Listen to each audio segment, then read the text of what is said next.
और चाल फरिश्तों जैसी हो, जो काल भी शीश नवाए। हर हाल में यूं खुशहाल रहो, जो जग निहाल हो जाए।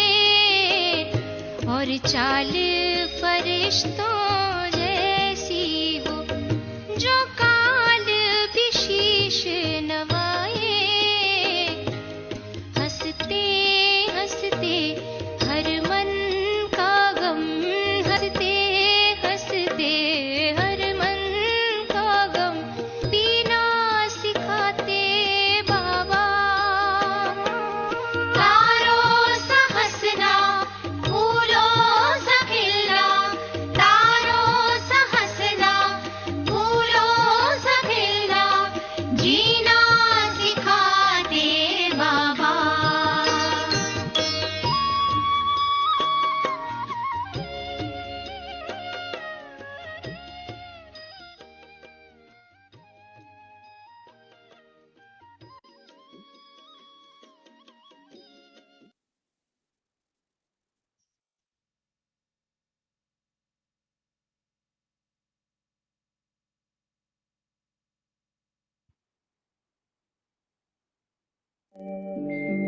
ओम शांति शांति। ओम शांति शांति। अंतर मन में ज्योति जगा लो, होगा दूर अंधेरा।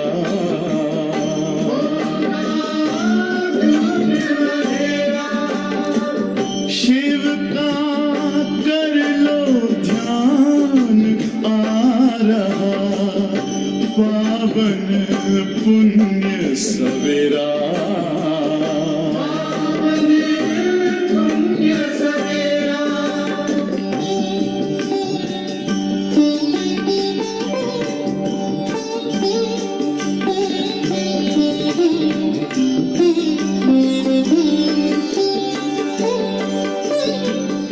तुम हो कौन, कहाँ से आए, अपने आप को जानो। राजयोग के द्वारा अपना परम पिता पहचानो। इसी राजपथ पर चलकर तुम पालो अपना बसेरा।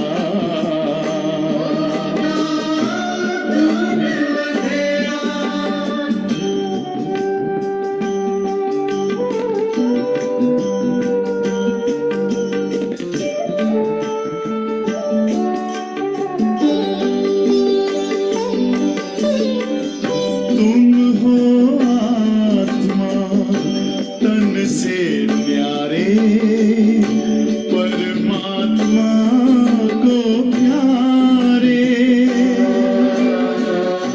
दिव्य गुणों को धारण करके योगी बनो दुलारे। ज्योति बिंदु ही तोड़ेगा ये माया मोह का घेरा।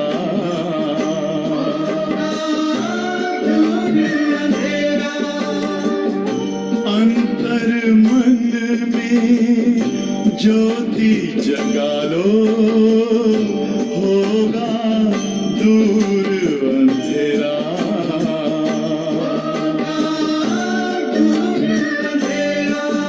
ओम शांति ओम शांति ओम शांति।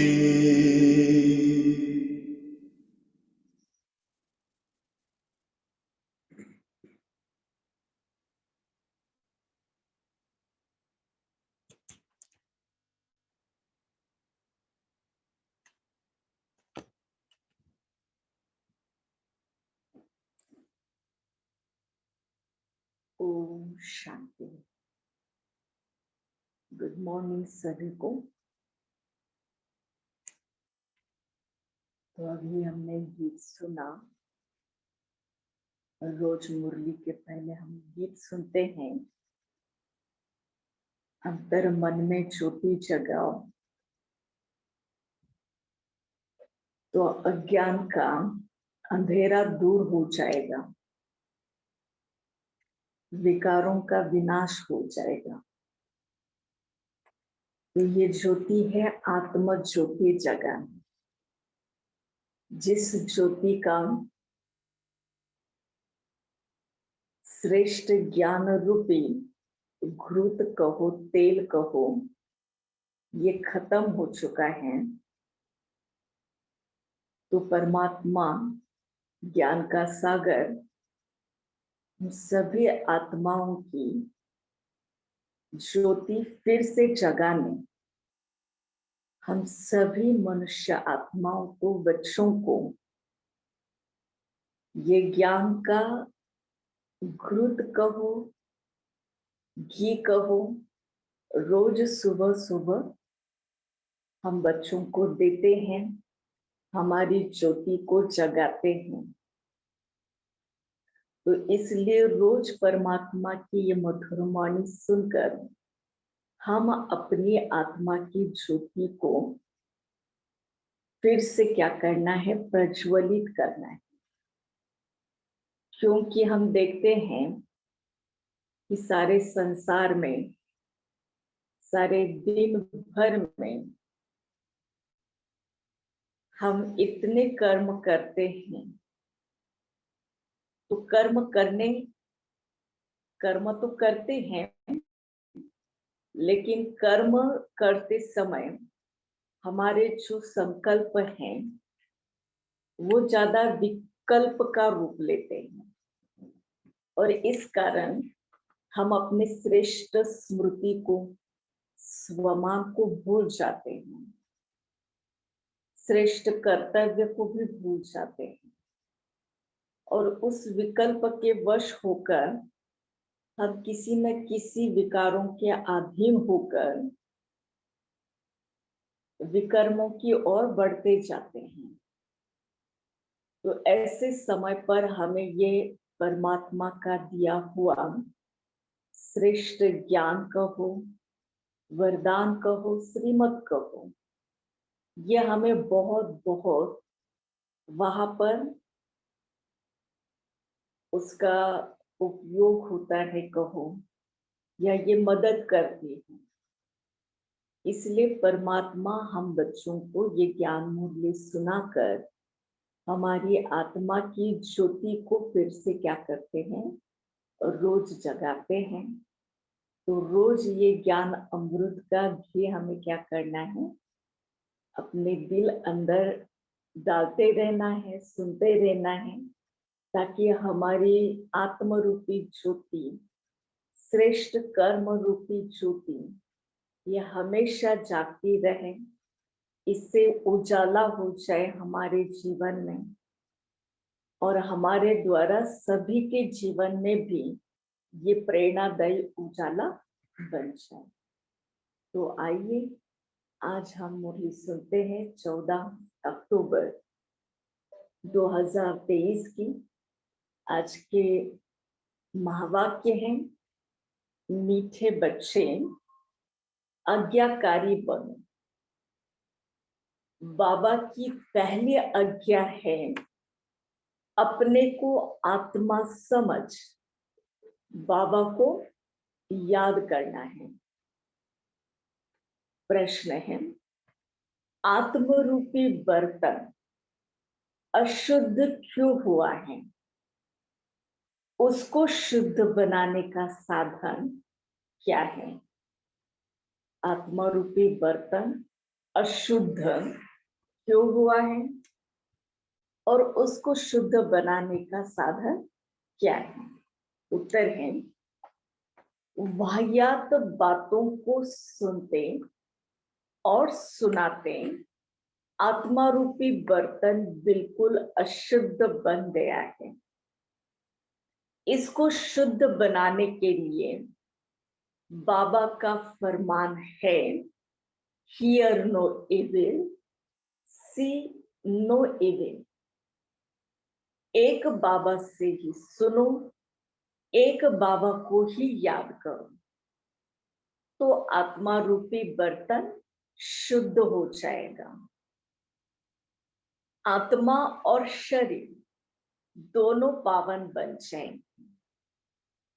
तो दोनों को पावन बनाने के लिए हमें बस बाबा के इस छोटे से फरमान का पालन करना है। कोई भी इविल बातें, कोई भी नेगेटिव बातों को न सुनना है, न और किसी को सुनाना है, न देखना है, न सुनना है, न धारण करना। बस इस एक छोटे से फरमान का हम दिल से पालन करेंगे, अमल में लाएंगे, तो बाबा कहते हैं आत्म रूपी बर्तन, बुद्धि रूपी बर्तन ये इतना साफ हो जाएगा कि जैसे हीरे के जैसा चमक जाएगा। और इसके साथ साथ आत्मा के साथ साथ शरीर भी शुद्ध बन जाएगा, पवित्र बन जाएगा, पावन बन जाएगा। गीत है, जो पिया के साथ हैं उन पर हमेशा ज्ञान की बरसात है। ओम शांति। ओम शांति का अर्थ तो बच्चों ने समझा हुआ है, बच्चों को घड़ी घड़ी पॉइंट्स दी जाती है। जैसे घड़ी घड़ी कहा जाता है बाबा और वर्षे को याद करो। यहाँ कोई मनुष्य की याद नहीं, मनुष्य मनुष्य की व किसी देवता की याद दिलाएंगे। पारलौकिक बाप की याद कोई दिला न सके, क्योंकि बाप को कोई जानते नहीं। यहाँ तुमको घड़ी घड़ी कहा जाता है अपने को आत्मा समझ उस परम पिता परमात्मा को याद करो। ये बाबा हम बच्चों को घड़ी घड़ी याद दिलाते हैं। तो जैसे बाप को बच्चे होते हैं तो बस समझ सकते हैं कि यह हमारे पिता है, पिता से हमें वर्षा लेना है। फिर उनको पिता और वर्षा याद रहता है। यह भी ऐसे है। जरूर बच्चे बाबा को जानते नहीं, इसलिए बाबा को आना पड़ता है। जो बाप के साथ है उन्हों के लिए यह ज्ञान की बरसात है। तो वेद शास्त्र में जो ज्ञान है वह सब भक्ति मार्ग की सामग्री, तप जप दान पुण्य संध्या गायत्री आदि जो भी कुछ करते हैं वो सब भक्ति मार्ग की सामग्री है। सन्यासी भी भक्त हुए, पवित्रता बिगर कोई शांति धाम जा नहीं सकते। इसलिए क्या करते हैं सन्यासी, घर बार छोड़ देते हैं। परंतु सारी दुनिया तो ऐसे नहीं करेगी ना। उन्होंने इस हड्डियों को भी ड्रामा में उसकी नूंद कर दी है। तो तुम बच्चों को राजयोग सिखलाने कल्प कल्प एक ही बार में आता हूँ, मेरा और कोई अवतार होता नहीं है। रीइंकार्नेशन ऑफ गॉड वह हुआ ऊंच से ऊंच। फिर रीइंकार्नेशन ऑफ जगत अम्बा, जगत पिता भी जरूर होने चाहिए। वास्तव में रीइंकार्नेशन अक्षर सिर्फ बाबा से ही लगता है। सदगति दाता वही एक है। यूं तो हर एक चीज से रीइंकार्नेट होती है। जैसे अभी भ्रष्टाचार है तो कहेंगे भ्रष्टाचार री इनकार्नेट हुआ है, पैदा हुआ है भ्रष्टाचार, है ना। तो फिर से भ्रष्टाचार हुआ है तो फिर से श्रेष्ठाचार भी आएगा ना। तो रीइनकार्नेट तो हर चीज का होता है। अभी पुरानी दुनिया है, फिर नई दुनिया आएगी। नई दुनिया के बाद कहेंगे फिर से सतयुगी। अब नई दुनिया के बाद फिर पुरानी दुनिया, पुरानी के बाद फिर नई दुनिया। तो ये सब बातें बाबा बैठकर समझाते हैं। जब यहाँ बैठते हो तो हमेशा ऐसे समझो, मैं आत्मा हूं, मुझे बाप का फरमान मिला हुआ है, मुझे याद करो। बच्चों के सिवाय तो और कोई को बाबा फरमान दे नहीं सकते हैं और मिल भी नहीं सकता है। फिर बच्चों में कोई तो आज्ञाकारी होते हैं, कोई आज्ञा न मानने वाले भी होते हैं, है ना। बनना तो हमें क्या है, आज्ञाकारी बनना है, आज्ञा के ऊपर चलना है। तो बाबा कहते हैं, हे आत्माएं, तुम मेरे साथ बुद्धि का योग लगाओ। बाबा आत्माओं से बात करते हैं और कोई विद्वान पंडित आदि ऐसे नहीं कहेंगे कि मैं आत्माओं से बात करता हूं। वह तो आत्मा सो परमात्मा समझ लेते हैं। ये तो रॉन्ग है ना। तो तुम बच्चे अभी जानते हो, शुभ बाबा इस शरीर द्वारा, ना, ब्रह्मा के शरीर द्वारा, तन द्वारा, इसका साकार माध्यम धारण करके शुभ बाबा हम बच्चों को समझा रहे हैं। शरीर बिगड़ तो एक्ट हो न सके। पहले पहले ये निश्चय बच्चों को होना चाहिए। तो निश्चय बिगड़ तो कुछ भी बुद्धि में बैठेगा ही नहीं। पहले निश्चय चाहिए कि हम आत्माओं का पिता वह निराकार परम पिता परमात्मा है और साकार में प्रजापिता ब्रह्मा, जिसके हम सब बच्चे ब्रह्मा कुमार कुमारियां बने हैं। शिव के तो सब आत्माएं बच्चे हैं, इसलिए शिव कुमार कहेंगे, कुमारी नहीं। तो ये सब बातें बाबा कहते हैं धारण करनी है। धारणा भी तब होगी जब बाबा की निरंतर याद में रहेंगी, श्रीमत को याद रखेंगे। तो याद करने से बुद्धि रूपी बर्तन स्वच्छ हो जाएगा, शुद्ध हो जाएगा। वाहियात बातें सुनते सुनाते ये बुद्धि रूपी बर्तन, आत्म रूपी बर्तन बिल्कुल अशुद्ध बन गया है। इसको शुद्ध बनाना है। तो बाबा का फरमान है, मुझे याद करो तो तुम्हारी बुद्धि पवित्र होती जाएगी। तुम्हारी आत्मा में बहुत खाद पड़ी हुई है। श्री कृष्ण की आत्मा और शरीर दोनों पवित्र हैं। दोनों पवित्र सिर्फ सतयुग में होते हैं, यहाँ तो हो न सके। तुम आत्माएं नंबरवार, है ना, नंबरवार पुरुषार्थ अनुसार पवित्र बनती होती जा रही हो।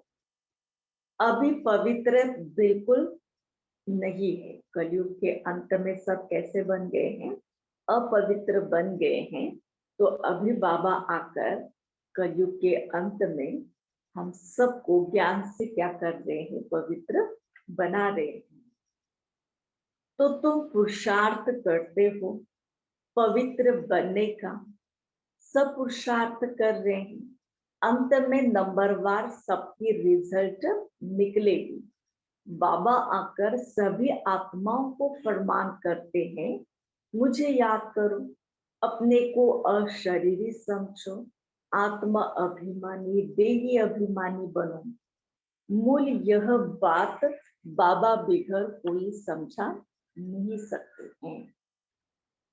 ये इतनी इम्पोर्टेंट बातें जो है ज्ञान की, जो परमपिता परमात्मा के बगैर कोई समझा नहीं सकते हैं। तो पहले ये पूरा निश्चय होगा तो विजय पाएंगे, निश्चय नहीं होगा तो विजय भी नहीं पाएंगे। निश्चय बुद्धि विजयंती, संशय बुद्धि विनश्यंती। गीता में कोई कोई अक्षर ना बहुत अच्छे हैं। इसको कहा जाता है आटे में नमक। बाबा कहते हैं मैं तुमको सभी वेदों शास्त्रों का सार समझाता हूँ कि इनमें क्या क्या है। ये सब भक्ति मार्ग के रास्ते हैं, इनके भी ड्रामा में नूद है। यह प्रश्न नहीं उठ सकता कि यह भक्ति मार्ग क्यों बनाया हुआ है। यह तो अनादि बना बनाया ड्रामा है, अभी अंत नहीं हो सकता। यह चक्र अनादि फिरता रहता है। हाँ, इसका क्या होता है, चक्र हमेशा घूमता रहता है। आदि होती है, फिर अंत होगा, फिर से क्या हो जाएगी, अंत। हाँ, पूरा सृष्टि चक्र तो बाबा कहते कि खत्म नहीं होगा, यह हमेशा घूमता रहता है।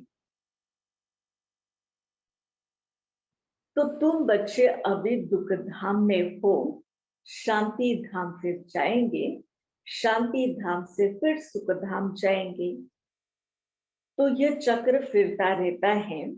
सुख धाम से दुख धाम आने में तुम बच्चों को 5000 वर्ष लगते हैं, जिसमें तुम 84 जन्म लेते हो।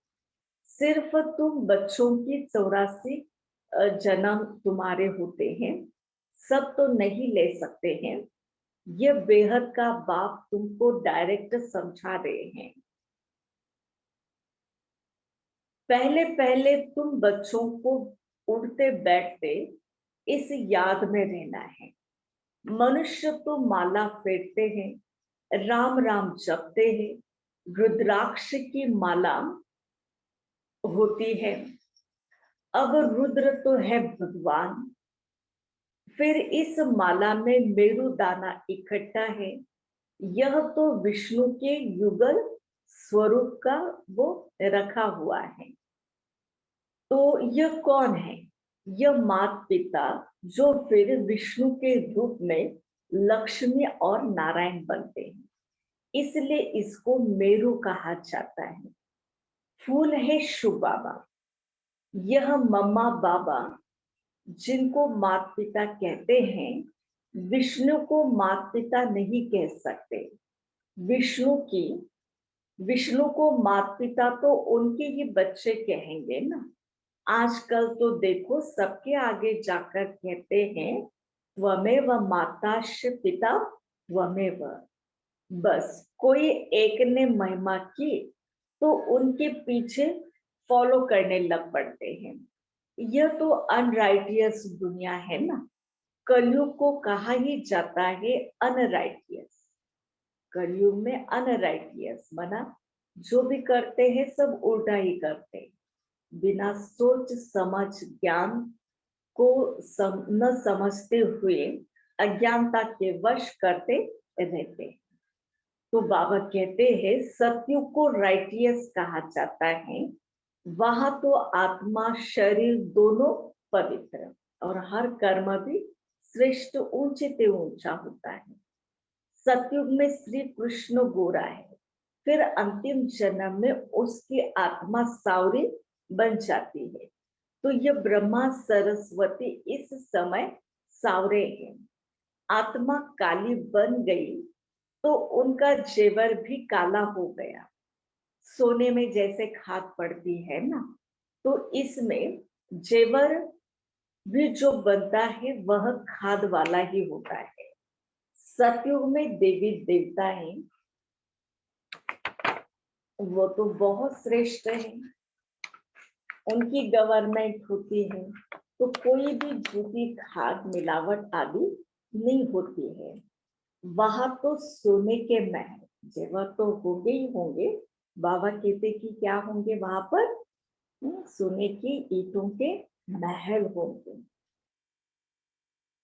भारत सोने की चिड़िया था ना, अभी तो मुलम्मा लगाया हुआ है। ऐसे भारत को फिर से स्वर्ग बनाते हैं शुभ बाबा आकर, समझाते हैं श्रीमद शुभ भगवान वाच है। श्री कृष्ण तो दैवी गुणों वाला है, दो भुजा दो टांग वाला है। चित्रों में तो कहा नारायण को, कहा लक्ष्मी को, है ना। देवी देवताओं के जो चित्र हैं तो उनको चार चार भुजाएं देवी है, समझते कुछ नहीं। ओम अक्षर भी कहते हैं, ओम का अर्थ भी बताते हैं। ओम माना मैं गॉड, जिधर देखता हूँ गॉड ही गॉड, परंतु भाई ये तो रॉन्ग है। ओम का अर्थ होता है अहम आत्मा, है ना। तो मैं आत्मा कैसे हूँ, मेरा निजी धर्म क्या है? तो मैं आत्मा शांत स्वरूप हूँ, शांति सागर परमात्मा की प्रिय संतान हूँ और शांति धाम की मैं रहने वाली हूँ। तो ये अर्थ समझना समझाना उचित है। तो बाबा कहते हैं अब मुझ सुप्रीम परमात्मा से तुम योग लगाते हो, मैं परम धाम में रहता हूँ, ऊंचे से ऊंचा भगवान, फिर सूक्ष्म वतन में ये ब्रह्मा विष्णु शंकर की आत्मा है। फिर नीचे आओ तो यह मनुष्य लोक है, वह दैवी लोक, यह आत्माओं का लोक, जिसको मूल वतन भी कहा जाता है। यह मनुष्य लोक है और वो आत्माओं का रहने का स्थान। तो मनुष्य लोक को क्या कहेंगे? स्थूल लोक। और सभी आत्माओं का रहने का स्थान वो है मूल वतन ब्रह्म महतत्व।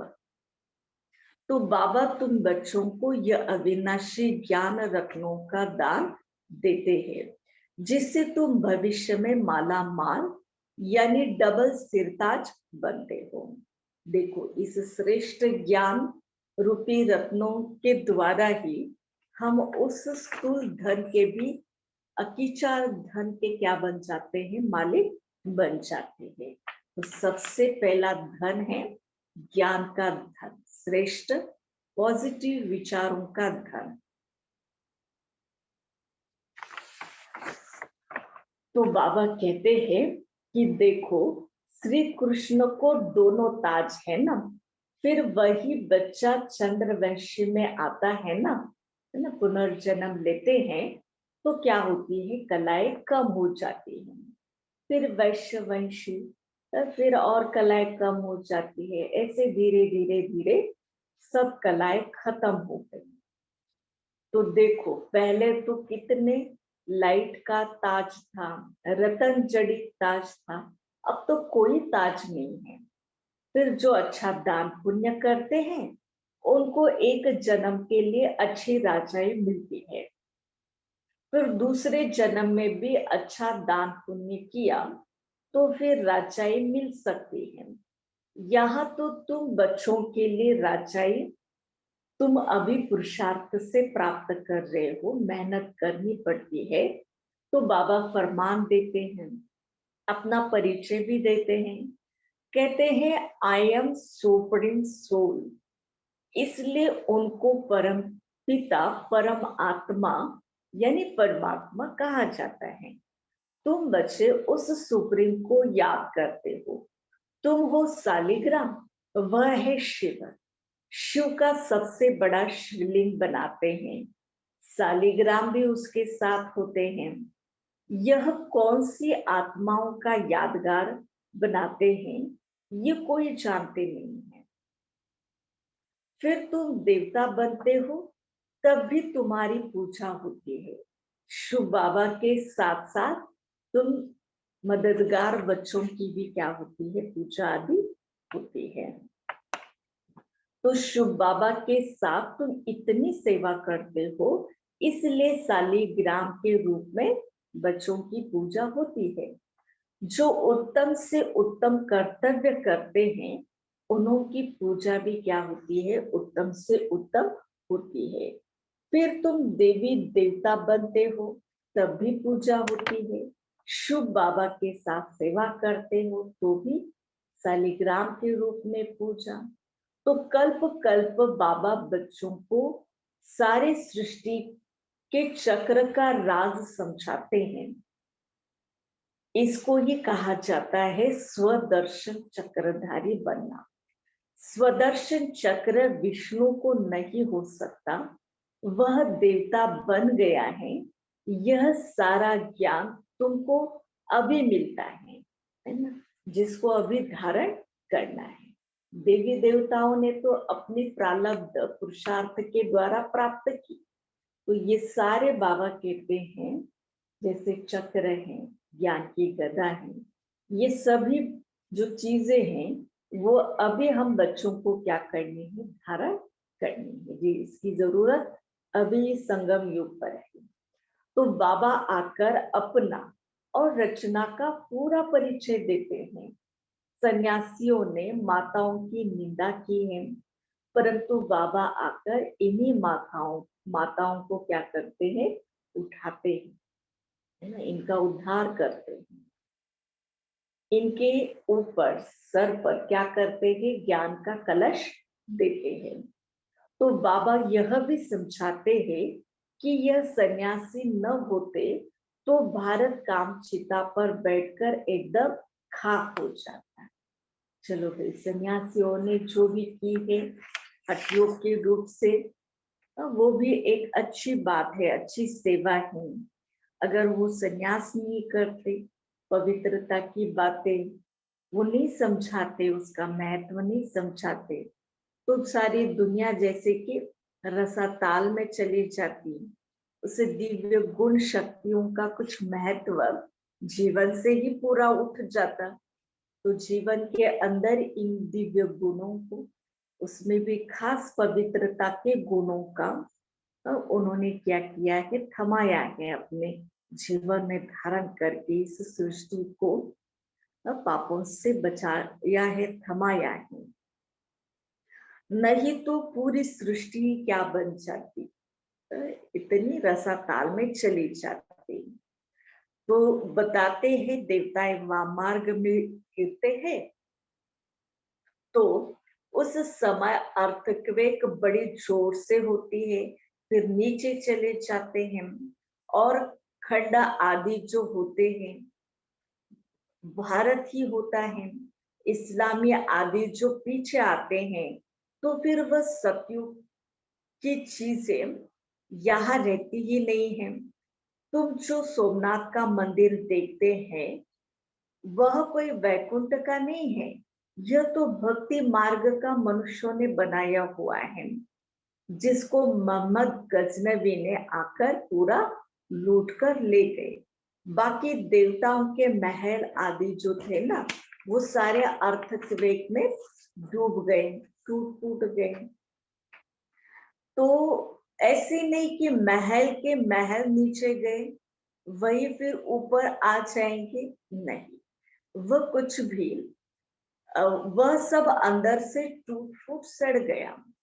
फिर उसी समय खोते हैं तो कुछ न कुछ मिलता है। अभी तो कुछ भी नहीं मिलता है, बाबा कहते हैं अभी तो इतना वो रसाताल में चला गया है। तो फिर से उसकी पुनर्स्थापना होती है।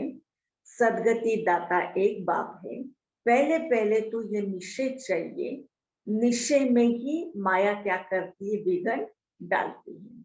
जब निश्चय ही टूट जाता है तो बाबा का हाथ और साथ छूट जाता है। फिर हम, है ना, श्रेष्ठता से, श्रेष्ठ रास्ते से हम क्या होते हैं, भटक जाते हैं।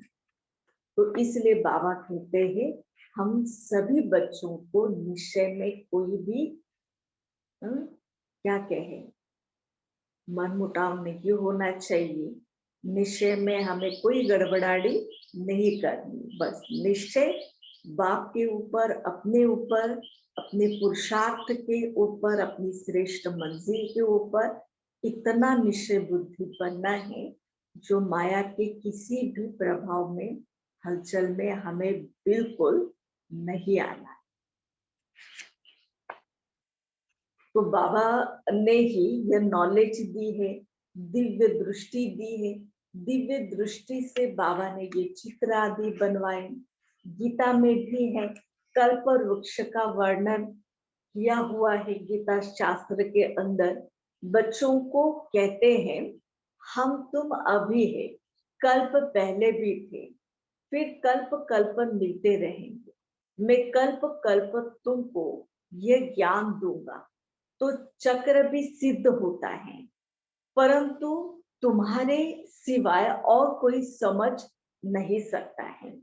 यह सारी सृष्टि का चक्र का जो चित्र है, जरूर कोई ने बनवाया है। बाप भी इस पर, बच्चे भी इस पर समझाते हैं। तो जो भी बाबा ने एग्जीबिशन के लिए चित्र प्रदर्शनी बनवाई है, ये बहुत इम्पोर्टेंट है, जिसमें हमें क्या करना है, सभी को चित्रों के माध्यम से सभी को ज्ञान समझाना है। ठीक है। अच्छा, मीठे मीठे सीखी लदे बच्चों प्रति माता पिता बाप दादा का याद प्यार और गुड मॉर्निंग। रूहानी बाप की रूहानी बच्चों को नमस्ते। हम रूहानी बच्चों की रूहानी माता पिता बाप दादा को याद प्यार गुड मॉर्निंग और नमस्ते। तो चलिए आज विशेष धारणा के लिए मुझसे साफ बाबा सुनाते हैं, जिसको सुनते हैं सार को और अपने जीवन में धारण करते हैं। हर बात में, पहला पॉइंट है, हर बात में विजय का आधार निश्चय है। हर बात में विजय का आधार निश्चय है, इसलिए निश्चय बुद्धि जरूर बनना है। सदगति दाता बाबा में कभी संशय नहीं उठाना है। पॉइंट दूसरा है, बुद्धि को पवित्र व शुद्ध बनाने के लिए अशरीरी बनने का पूरा अभ्यास करना है। वाहियात व्यर्थ नेगेटिव बातों से हमेशा क्या करना है, दूर रहना है। न सुनना है, न किसी को सुनाना है। चलो आज का शुभ वरदान है, बेहद के स्मृति द्वारा, है ना, बेहद के स्मृति स्वरूप द्वारा हद की बातों को समाप्त करने वाले अनुभवी मूर्त भव। तब बाबा ने बताया, बेहद के स्मृति स्वरूप द्वारा हद की बातों को समाप्त करने वाले अनुभवी मूर्त भव। विस्तार है, आप श्रेष्ठ आत्माएं डायरेक्ट बीज और मुख्य दो पत्ते हो। बाबा बीज है ना, हम कौन है, इस कल्प वृक्ष के पत्ते कहो या डाल डालिया कहो, तो त्रिमूर्ति के साथ समीप संबंध वाले तना हो, ऊंची स्टेज पर स्थित है, बेहद की स्मृति स्वरूप बनो, तो हद की व्यर्थ बातें भी क्या हो जाएगी, सारी समाप्त हो जाएगी। अपने बेहद के बुजुर्गपन में आओ तो सदा सर्व अनुभवी मूर्त अनुभवों से संपन्न हो जाएंगे। जो बेहद के पूर्वजपन का एक्सप्रेशन है, उनको सदा स्मृति में रखो। आप पूर्वजों का काम है अमर ज्योति बन अंधकार में भटकी हुई आत्माओं को ठिकाना लगाना। ठीक है। स्लोगन है, किसी भी बात में मूंझने के बजाय मौज का अनुभव करना, मौज का अनुभव करना ही मस्त योगी बनना है। ठीक है।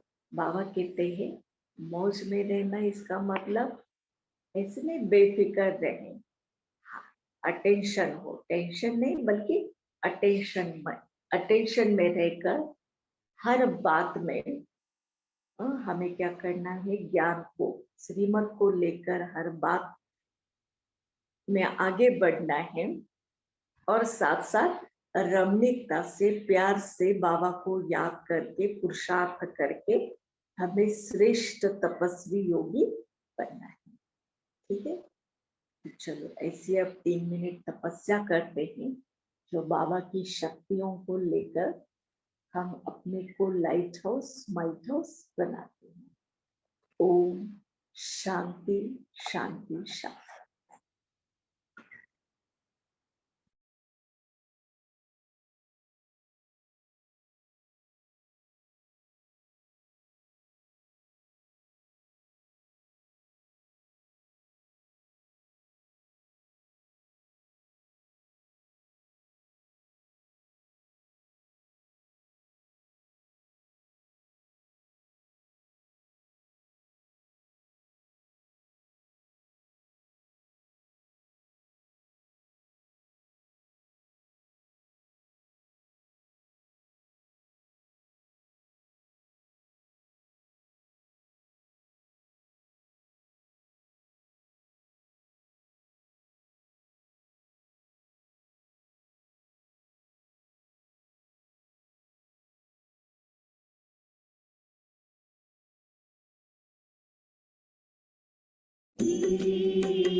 तुम्हारी याद बाबा एक अनोखी शक्ति भरती है।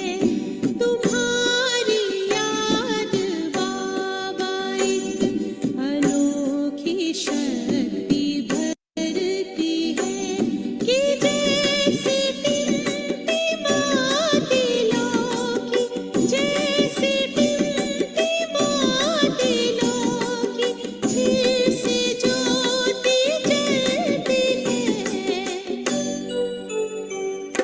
तुम्हारी याद बाबा एक अनोखी शक्ति भरती है।